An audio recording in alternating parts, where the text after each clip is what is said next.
Hello everyone, welcome back to my channel. तो आप लोगों ने लास्ट वीडियो में देखा होगा कि कौन से कोचिंग हमें ज्वाइन करना चाहिए या सेल्फ स्टडी हम लोग कर सकते हैं नॉसैट या फिर एनी अदर गवर्नमेंट एग्ज़ाम के प्रिपरेशन के लिए। अगर आपने नहीं देखा तो पहले जाके आप वो वीडियो देखिए, फिर आप देखिए कि टेस्ट सीरीज़ कौन सा बेटर होगा। तो इस वीडियो में हम लोग देखेंगे कि टेस्ट सीरीज़ नॉसैट के लिए कौन सा बेटर है। तो देखो, मैं कोई ऐसे या सच रिव्यू नहीं दूंगी कि क्योंकि अभी के टाइम पे बहुत सारे टेस्ट सीरीज़ हैं ऑनलाइन या ऑफलाइन। तो जो मैंने लिया था, मैंने फ़ॉलो किया था, वही मैं बताऊंगी। तो मैंने दो टेस्ट सीरीज़ फ़ॉलो किया था। तो पहला था एनएनएल, जिसका तो मैंने सब्सक्रिप्शन ले रखा था। तो और दूसरा टीएनसी। तो देखो, मैंने एनएनएल होते हुए भी टीएनसी क्यों लिया, क्योंकि मुझे ना, जब मैं कॉलेज से निकली थी तो मेरे पास नॉरसेट और मेरे मतलब एग्ज़ाम, जब मेरा सर्टिफिकेट मिल गया था रजिस्ट्रेशन, उसमें बस 2 मंथ बाकी थे। तो मैंने उस टाइम पे टेस्ट देना स्टार्ट किया, तो मुझे इतना हार्ड लगा एनएनएल का। और मुझे लगा यार, मैंने तो कुछ किया ही नहीं है, मैं कैसे करूँ, क्या करूँ, मतलब घबराहट में। फिर मैंने टीएनसी के बारे में भी बहुत सुना था, या तो अपने सीनियर से या ऐसे नेट वगैरह में, तो मैंने टीएनसी ले लिया। तो देखो, मेरे साथ हुआ क्या कि जो एनएनएल था, मुझे तो ये तो मैंने शेड्यूल मतलब किया ही था, सब्सक्रिप्शन था, तो उसमें मुझे बाहर से कुछ लेना नहीं पड़ा, उसमें मेरे अवेलेबल था टेस्ट सीरीज़ भी सी प्लस में ही। तो एनएनएल का जो था वो शेड्यूल होता था टेस्ट, मतलब एक एक डेट पे होता था। जो टीएनसी का था वो डेली बेसिस पे था। तो डेली पे क्या था कि आपको डेली या तो वो लोग जो 15 से 20 क्वेश्चन वो क्लिनिकल बेस देंगे एक सेट में। प्री के लिए आपको 100 क्वेश्चन दे देंगे, या मेंस के लिए प्रोसीजर या एनी अदर एग्ज़ाम, अगर सीएचओ बीच में हो रहा है या आरआरबी हो रहा है या कोई भी एग्ज़ाम, या तो सब्जेक्ट वाइज एफओएन का, सर्जरी का, या मेडिसिन या फार्मा, ऐसे करके 100 क्वेश्चन। तो इन ये जो 6 है ना, ये 6 में से आपको एटलीस्ट 3 तो मिलेगा ही। मतलब मान लो कि अगर प्री का 100 है, प्रोसीजर वाला वो है, और कोई अगर एग्ज़ाम में 300 क्वेश्चन ये, या 15 से 20 क्वेश्चन क्लिनिकल, मतलब मान के चलो कि 250 से 300 क्वेश्चन आपको डेली टीएनसी वाले, अगर आप उनके टेस्ट सीरीज ज्वाइन करोगे तो वो आपको देंगे। तो मुझे 2 मंथ ही था, मुझे सारा नोट्स रिवाइज करनी थी, क्वेश्चन भी बनानी थी, ना कि टेस्ट सीरीज़ पर ही डिपेंड होना था, और भी बुक्स वगैरह से सॉल्व करनी थी। तो फिर मैंने किया, मतलब इनिशियली मैंने फ़ॉलो किया, पर मुझे धीरे धीरे लगने लगा कि टीएनसी मेरे लिए बर्डन हो रहा है। क्योंकि अगर आप 350 क्वेश्चन कर रहे हो पर डे, तो फिर उसको आप 1 to 1 एनालिसिस भी करना उतना ही ज़्यादा इम्पोर्टेंट है। Question, number of question doesn't matter, matter ये करता है कि आपने कितना क्वेश्चन बना के उसमें से क्या आपने सीखा, आपने क्या गलत किया, क्या सही किया, और कितना आपने उस क्वेश्चन से सीखा अपने बारे में, उस टॉपिक के बारे में। ठीक है, आप कहाँ लैक कर रहे हो, वो ज़्यादा मैटर करता है, ना कि आप 300 करो या 200 करो। तो मैं बता रही हूँ, अब आते हैं एनएनएल वाले। एनएनएल वाले में देखो, subject wise minor test, major test होगा। माइनर मतलब 50 क्वेश्चन रहेंगे इसमें, मेजर में 100 रहेगा, या प्री के फॉर्मेट में प्री वाला टेस्ट रहेगा। जो भी प्री के होता है ना, 100 क्वेश्चन जीके वगैरह इंक्लूड, वो सब रहेगा। मेंस के टाइम पे प्री होने के बाद मेंस का भी क्वेश्चन आने लगेगा। फिर सुपर 50 करके वो लास्ट में 1 मंथ बिफोर द एग्ज़ाम करके होता है, उसका अलग ही वो टेस्ट है। वो भी अगर आप सी प्लस सब्सक्रिप्शन है तो आपको अलग से पे नहीं करना पड़ेगा, उसी में अवेलेबल है, तो वो भी आप दे सकते हो। देखो, तो मुझे यह सच, अगर मैं ये बोलूँ, मैंने दोनों दिया, पर मैंने बोला ना कि मुझे 350 क्वेश्चन पर डे करना विदिन 2 मंथ मेरे पास है, और मुझे रिवाइज भी करना है। तो मुझे टीएनसी मेरे लिए पर्सनली मुझे बर्डन लगा, तो मैं एनएनएल के तरफ ज़्यादा शिफ्ट होने लगी। और मुझे मैम जो भी मुझे गाइड कर रही थी, सीनियर, उन्होंने बोला कि कोई एक चूज़ करो, दोनों पे मत करो, तुम कंफ्यूज हो जाओगी, टाइम वेस्ट हो जाएगा, एग्ज़ाम क्रैक नहीं होगा। तो मैंने मेजर प्रायोरिटी मैंने एनएनएल को दिया, क्योंकि मेरे पास इनके सारे नोट्स भी थे, इसीलिए। ठीक है। तो पर मैं टीएनसी को भी मैं ख़राब नहीं बोलूँगी, क्योंकि वहाँ से भी अगर बच्चे सिलेक्शन हो पा रहे हैं, जिनका जो कर ले रहे हैं, डजेंट मैटर कि आप 2 मंथ में ही प्रिपेयर करके कर ले रहे हो, कि आप साल भर में कर रहे हो, कोई मैटर नहीं करता। तो मैं इसकी और भी दोनों के बारे में और कुछ डिटेल में बताती हूँ। देखो, अगर आप एनएनएल का टेस्ट सीरीज सिर्फ ज्वाइन करोगे तो उसका 5 से 6 हज़ार कॉस्ट है, अगर कॉस्ट वाइज देखा जाए तो।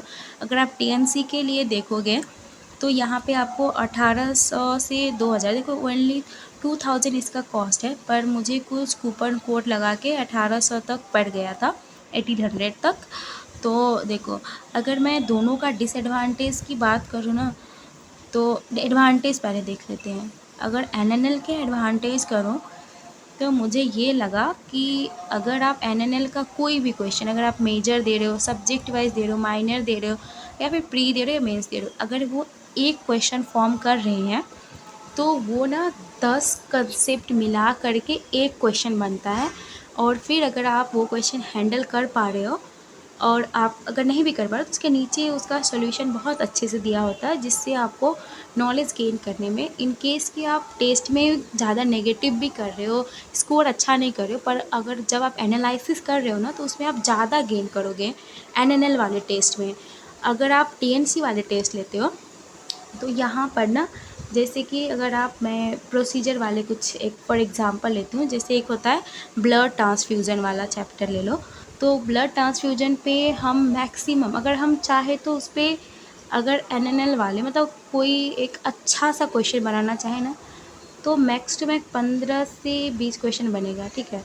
अगर टीएनसी वाले चाहे तो 100 भी बना देगा। तो क्यों क्यों मैं बोल रही हूँ, क्योंकि वो ना एक सेंटेंस का एक क्वेश्चन, दूसरा सेंटेंस का दूसरा, तीसरा का तीसरा, ऐसे मुझे पता नहीं क्यों रिपीटेड वे में लगा। जब मैं ESIC दे रही थी ना, तो मुझे पता नहीं क्यों टीएनसी की याद आ रही थी कि मतलब एक ही टॉपिक से दिए जा रहे हैं क्वेश्चन। तो वहाँ पे जैसे HIV बहुत ज़्यादा पूछ लिया था, तो यही मुझे लगा टॉपिक वाइज टेस्ट वगैरह वाला। मतलब देखो, अब एडवांटेज देखो तो एनएनएल का मुझे ये लगा कि वही आप अगर आप कंसेप्चुअल, अगर आप ऑलरेडी पूरा सब्जेक्ट आपका क्लियर है, आपके पास सिर्फ 2 मंथ या 3 मंथ बच गया है, तो एनएनएल का test series is one of the best according to me. मुझे नहीं पता दुनिया में मार्केट में कहाँ क्या बिक रहा है, कौन किस वे से प्रेजेंट कर रहे हैं चीज़ों को, मुझे उन सब में पढ़ना नहीं है। मे बी वो बिज़नेस पर्पज़ से भी हो सकते हैं, मे बी वो जो भी आपको अच्छे बोल रहे हैं उनको कुछ बेनिफिट होगा, पर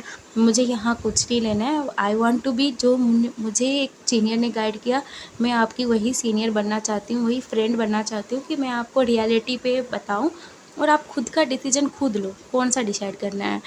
तो अगर आप ऑलरेडी 4th ईयर वगैरह कंप्लीट कर लियो, आपका थ्योरी ऑलरेडी कंप्लीट है, तो आप एनएनएल लो और टीएनसी का सैटरडे वाला फ्री टेस्ट आता वो भी दो, आपको टाइम है तो। साथ में नोट रिवाइज करो, बुक से एमसीक्यू लगाओ, एंक्लिक्स लगाओ, टारगेट है PR यादव, या फिर जो भी आप लगा रहे हो लगाओ, ठीक है। अगर आप कॉलेज से ही आपको लग रहा है कि नहीं मैं 4th ईयर में हूँ, मैं अभी से टेस्ट देना स्टार्ट करूँगी, या मैं 3rd ईयर से हूँ, मैं अभी से टेस्ट देना स्टार्ट करूँगी, देन गो फॉर टीएनसी। वो बिगिनर्स के लिए TNC is one of the best option.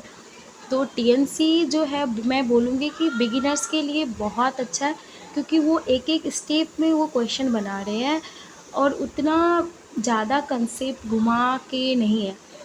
जबकि एनएनएल में मैं खुद कंप्लीट करके 4th ईयर गई थी, तो मुझे इनिशियली हार्ड लगा था, पर मैं धीरे धीरे उसमें अडॉप्ट होती गई, रिवाइज करती गई, नोट्स को अपना गलतियाँ सुधारती गई। तो एट द एंड मेरा जो अप्रॉक्स जो भी स्कोर आया था, तो अप्रॉक्स वैसे ही स्कोर मेरा मेंस में भी था, and I got a good rank in both. मेरा जनवरी 26 को आया था registration form, Feb 26 with in 1 month उसके बाद मैंने एग्ज़ाम दिया, and I got AIR 169 in CRE। अब ये मत बोलना कि मैंने HIV अच्छे से पढ़ा था, ऐसा कुछ नहीं था, कोई किसी को नहीं पता होता है कि कोई एक ही टॉपिक से आएगा। मैंने हैंडल अच्छे से किया, मुझे उतना टाइम तक पता हो गया था कि चीज़ों को कैसे क्या मतलब कैप्चर करना है, क्या करना है क्या नहीं।